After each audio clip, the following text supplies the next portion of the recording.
Selamat datang! Setiap hari, kita semua pakai teknologi yang rasanya kayak sihir kan? Kita bisa ngobrol sama orang di belahan dunia lain secara instan. Nah, kali ini kita akan bedah sihir itu dan lihat mesin-mesin luar biasa yang bekerja di baliknya. Pernah kepikiran nggak soal ini? Gimana caranya suara Anda yang cuma getaran di udara bisa menempuh ribuan kilometer tanpa jeda sedikit pun?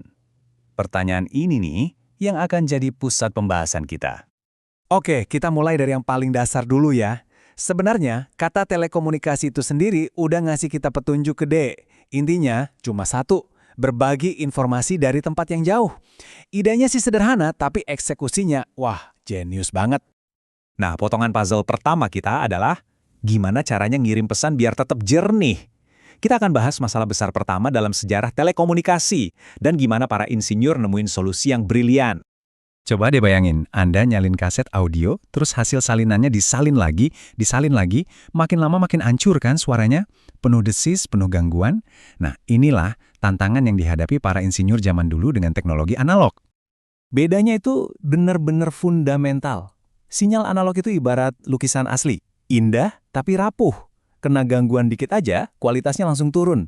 Nah, sebaliknya, sinyal digital itu kayak resep kue. Mau Anda fotokopi resepnya sejuta kali pun, hasilnya bakal tetap sama persis. Jadi, ini dia kuncinya. Dengan mengubah suara kita jadi serangkaian angka 1 dan 0, kita bisa membersihkan dan memperkuat sinyalnya di sepanjang perjalanan tanpa kehilangan kualitas sedikit pun. Inilah rahasia di balik komunikasi kita yang super jernih dan bisa diandalkan hari ini. Oke, sekarang kita udah punya sinyal yang sempurna. Tapi, sinyal ini kan butuh jalan buat lewat. Dan kita nggak butuh jalan biasa, kita butuh jalan tol super lebar. Permintaan akan data itu meledak. Kita nggak cuma ngirim suara, tapi juga gambar, video, dan miliaran data lainnya setiap detik. Jelas, kita butuh pipa yang jauh lebih besar buat ngalirin itu semua. Yuk, kita lihat gimana pipa-pipa ini berevolusi dari waktu ke waktu. Dari kabel telepon tembaga yang sederhana banget, kita pindah ke kabel TV koaksial, terus ada lompatan raksasa ke serat optik, dan tentunya keajaiban nirkabel yang kita pakai sekarang. Kita sering banget kan dengar istilah bandwidth. Nah, analogi jalan tol ini pas banget buat ngejelasinnya. Kabel tembaga zaman dulu tuh ibarat jalan desa satu lajur. Serat optik, itu jalan tol puluhan lajur di kedua arah. Dan wow, slide ini nunjukin semuanya dengan jelas banget. Lihat deh, lonjakan kapasitas dari tembaga ke serat optik. Gede banget kan? Lompatan inilah yang bikin kita bisa streaming film 4K dan video call tanpa putus-putus. Inilah tulang punggung internet super cepat. Oke, kita udah punya jalan tol data yang super lebar. Keren, tapi sekarang muncul masalah baru. Gimana caranya jutaan mobil atau jutaan panggilan telepon bisa pakai jalan yang sama tanpa tabrakan dan bikin macet total? Ini semua soal efisiensi. Masa iya satu kabel serat optik yang super mahal itu cuma dipakai buat satu panggilan telepon? Boros banget kan? Kita butuh cara yang cerdas buat bagi-bagi jalurnya.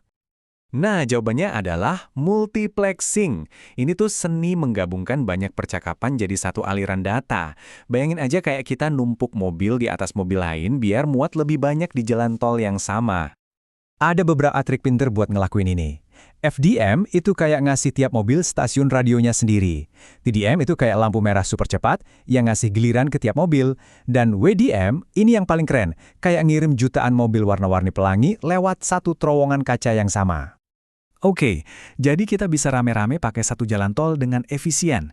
Pertanyaan berikutnya, gimana caranya paket data Anda tahu harus keluar di gerbang tol yang mana? Gimana dia bisa nemuin tujuannya di antara miliaran tujuan lain? Disinilah switching berperan. Kalau multiplexing itu soal masukin semua surat ke dalam satu truk pos, nah switching ini adalah proses membaca alamat di tiap surat dan mastiin surat itu sampai ke kotak surat yang benar. Prosesnya itu cepat banget dan sangat logis. Panggilan Anda masuk ke kantor pos lokal, alamat tujuannya dibaca, rute terbaik langsung dihitung dan klik, sambungan dibuat. Semua ini terjadi cuma dalam sepersekian detik. Yuk, kita tarik nafas sebentar dan lihat gambaran besarnya.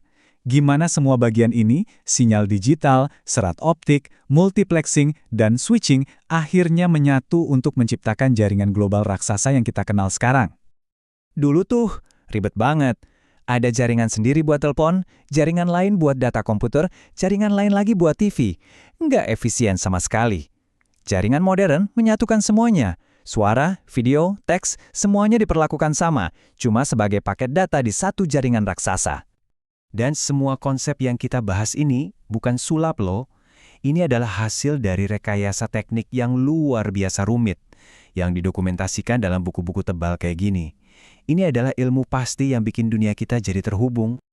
Kutipan dari Ray Horrocks ini, wah, nangkep esensinya dengan sempurna. Jaringan itu udah berevolusi. Bukan lagi cuma sekedar pipa buat ngalirin informasi, tapi jaringan itu sendiri udah jadi semacam komputer global yang super besar. Jadi, ini dia inti dari semuanya. Saat Anda menelpon seseorang, Anda itu sebenarnya lagi ngirim email yang bisa didengar. Waktu Anda nonton film streaming, Anda lagi download file visual raksasa. Semuanya cuma data yang lalu lalang di jalan tol informasi global yang sama. Nah, ini membawa kita ke pertanyaan penutup yang menarik. Kalau kita bisa mengubah apapun jadi data, suara, gambar, bahkan mungkin pengalaman, dan ngirim itu kemana aja di dunia secara instan, batasannya bukan lagi teknologi, tapi imajinasi kita. Jadi, apa ya kira-kira selanjutnya?